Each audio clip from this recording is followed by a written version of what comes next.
मित्रों, कैसे हैं आप सब। ज़रा एक बात सोचिए, हम रोज़ समाज में रहते हैं, लेकिन क्या हमने कभी सोचा है कि समाज बनता कैसे है और बदलता कैसे है। यहीं से आज की क्लास शुरू करते हैं। तो साफ साफ समझ लेते हैं, ये है बीए सेमेस्टर 5, सब्जेक्ट है सोशलॉजी, समाजशास्त्र। और इस सेमेस्टर हम पढ़ने वाले हैं किताब सामाजिक विचारक। अब अगर आपके मन में आया हो कि मैम ये थिंकर्स वाला सब्जेक्ट थोड़ा हैवी होगा, तो यहाँ रुकिए। असल में यही वो किताब है जो समाज को समझने का नजरिया देती है। इस बुक में हम जानेंगे कि अलग अलग समाजशास्त्रियों ने समाज को कैसे देखा और उनके विचार आज भी हमारी जिंदगी से कैसे जुड़े हुए हैं। आपकी स्टडी मित्रा होने के नाते मैं इतना भरोसा दिलाती हूँ, ये सब्जेक्ट रटने वाला नहीं है, ये सोचने और समझने वाला सब्जेक्ट है। हम इसे बिल्कुल फ्रेंडली क्लासरूम स्टाइल में रियल लाइफ एग्जाम्पल्स के साथ पढ़ेंगे ताकि हर कॉन्सेप्ट आराम से क्लियर हो जाए। तो मित्रों, अगर आप समाज को सिर्फ महसूस नहीं समझना चाहते हैं तो ये जर्नी आपके लिए। अब चलिए नेक्स्ट स्लाइड में आगे बढ़ते हैं।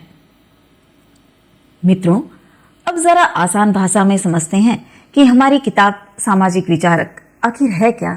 सामाजिक विचारक वह विषय है जिसमें समाज को समझने वाले प्रमुख चिंतकों के विचारों का अध्ययन किया जाता है। यह विषय समाज, संस्कृति और सामाजिक परिवर्तन की व्याख्या करने में सहायता करता है। सिंपल शब्दों में कहें तो ये किताब उन लोगों के विचारों की बात करती है जिन्होंने समाज को गहराई से समझने की कोशिश की। यानी समाज में असमानता क्यों है, नियम कैसे बनते हैं और समाज बदलता कैसे है। इन सब सवालों के जवाब हमें सामाजिक विचारकों के सोच में मिलते हैं। Social thinkers is a subset that studies is the ideas of major thinkers who analyzed society. It helps explain social structure, values and the process of social change. सीधी बात है मित्रों, ये किताब हमें समाज को नई नजर से देखने की समझ देती है। अब चलिए आगे बढ़ते हैं और देखते हैं इस सब्जेक्ट में हम क्या क्या पढ़ने वाले हैं। अब जरा एक नजर डालते हैं कि सामाजिक विचारक की इस किताब में हम किन किन यूनिट्स में क्या पढ़ने वाले हैं। यूनिट 1 में हम शास्त्रीय समाजशास्त्रियों को समझेंगे जिन्होंने समाज को सोचने की बुनियाद रखी, जैसे मार्क्स और कांट। यूनिट 2 में बात होगी सामाजिक क्रिया और संगठन की, यानी लोग कैसे सोचते हैं, कैसे काम करते हैं और समाज कैसे व्यवस्थित होता है। यूनिट 3 में हम समझेंगे समाज और विकास का रिश्ता, समाज कैसे जुड़ा रहता है और समय के साथ बदलता कैसे है। यूनिट 4 में आएगा भारतीय समाजशास्त्र, अपने देश को समाजशास्त्र की नज़र से समझना। यूनिट 5 में बात होगी परंपरा और संरचना की, यानी हमारी परंपराएं, जाति, वर्ग और समाज का ढांचा। सीधे सीधे देखें तो ये पांचों यूनिट्स मिलकर हमें समाज को समझने की पूरी तस्वीर देते हैं। अब चलिए एक एक यूनिट को आराम से शुरू करते हैं। मित्रों, अब शुरू करते हैं यूनिट 1, जहां से समाजशास्त्र की सोच की असली शुरुआत होती है। इस यूनिट में हम मिलेंगे शास्त्रीय समाजशास्त्रियों से जिन्होंने समाज को समझने की नींव रखी, जैसे कार्ल मार्क्स, जिन्होंने वर्गों के संघर्ष की बात की और ये समझाया कि समाज में बदलाव क्यों आता है। साथ ही हम पढ़ेंगे अगस्त कांट को, जिन्होंने समाज को विज्ञान की तरह समझने की कोशिश की और बताया कि समाज सोच के अलग अलग स्तरों से होकर आगे बढ़ता है। सीधी सी बात है, यूनिट 1 हमें ये सिखाती है कि समाज को समझने की सोच कहाँ से शुरू हुई और बड़े थिंकर्स समाज को किस नज़र से देखते थे।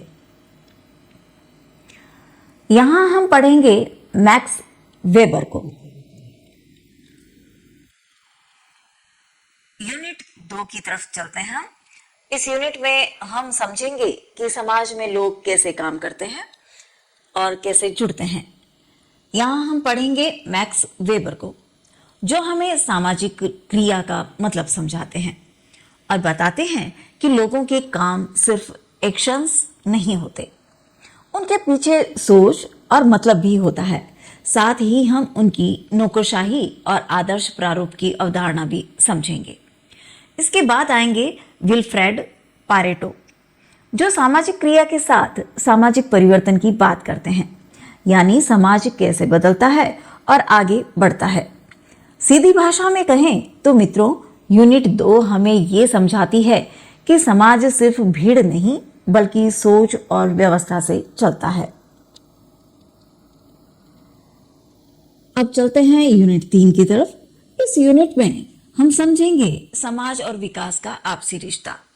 यहाँ हम पढ़ेंगे दुर्खिम को, जो हमें सामाजिक तथ्य समझाते हैं, श्रम विभाजन क्यों जरूरी होता है और समाज में आत्महत्या जैसे विषयों को सामाजिक नजर से देखने की बात करते हैं।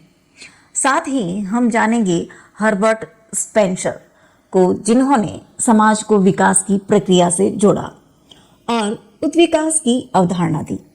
सीधी बात है मित्रों, यूनिट 3 हमें ये सिखाती है कि समाज स्थिर नहीं रहता, वो समय के साथ बदलता और विकसित होता है। अब आते हैं यूनिट 4 की ओर। इस यूनिट में हम भारतीय समाजशास्त्र को समझेंगे, यानी अपने ही समाज को समाजशास्त्र की नजर से देखेंगे।